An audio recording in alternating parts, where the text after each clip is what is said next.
Iran और Israel के बीच बढ़ते सैन्य तनाव के बीच देखिए एक नया मोड़ आया है। ये बेहद चौंकाने वाला और गंभीर मोड़ कहा जा सकता है। दरअसल लगातार 3 दिनों तक चीन के 3 बोइंग 747 जो कार्गो विमान थे वो तेहरान में उतरे। अब क्यों उतरे, क्या मकसद यहां पर रहा, वो आपको बताते हैं। दरअसल अटकलें ये लगाई जा रही हैं, खबरें निकलकर ये सामने आ रही है कि चीन बहुत ही सीक्रेट तरीके से ईरान को सहायता यहां पर दे सकता है या फिर दे रहा है।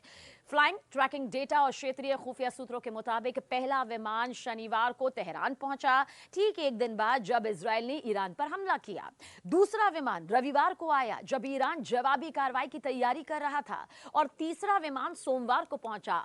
इन विमानों को दरअसल सामान्य कार्गो विमान नहीं माना जा रहा, क्योंकि ये सैन्य ग्रेड उपकरण, मिसाइलें, ड्रोन और भारी हथियार ले जाने में पूरी तरह से सक्षम होते हैं। अब तीनों विमान एक जैसे रूट से आए हैं, उत्तरी चीन से कजाकिस्तान, उज्बेकिस्तान और तुर्कमेनिस्तान के रास्ते, फिर ईरान के पास रडार से गायब हो गए। ये सबसे बड़ी बात यहां पर सामने आई। हालांकि दस्तावेजों में यह बताया गया था कि ये विमान लक्समबर्ग जा रहे हैं, लेकिन कोई भी यूरोप के करीब नहीं गया, जिससे यह शक और ज्यादा गहरा गया। चीन और ईरान के बीच पहले से ही देखिए मजबूत आर्थिक रिश्ते हैं, ये आर्थिक और सैन्य संबंध भी मजबूत है, ये पूरे वैश्विक तौर पर सामने है।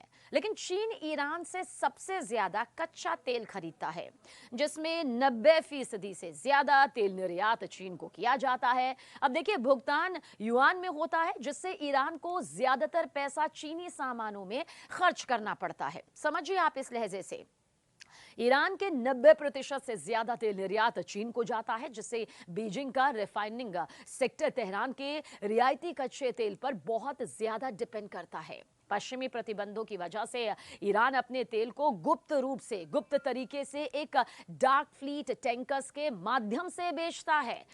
अगर इजराइल ने ईरान के तेल ठिकानों पर पूरी तरह से हमला कर दिया, इसे टारगेट कर कर भस्म कर दिया, तो चीन की तेल सप्लाई रुक सकती है। ये चीन के लिए भी चिंता का विषय है, क्योंकि चीन ज्यादातर अपनी ही यहां पर भलाई देखता है।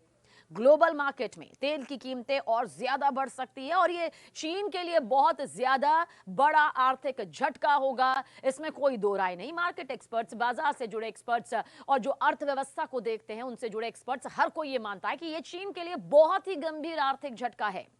अगर वाकई ये विमान जिसका जिक्र यहां पर किया गया हथियार या संवेदनशील उपकरण लेकर आए थे, तो इसके पीछे चीन की संभावित मकसद और अमेरिका और इजरायल के प्रभाव को चुनौती देना हो सकता है। देखिए राष्ट्रपति शी जिनपिंग ने कहा कि चीन पश्चिम एशिया में बढ़ते तनाव से गंभीर रूप से फिक्रमंद है। चीन ने इजरायल की कार्रवाई को अंतर्राष्ट्रीय नियमों की अवहेलना भी बताया, उल्लंघन बताया, और संघर्ष जल्द खत्म करने की अपील भी की।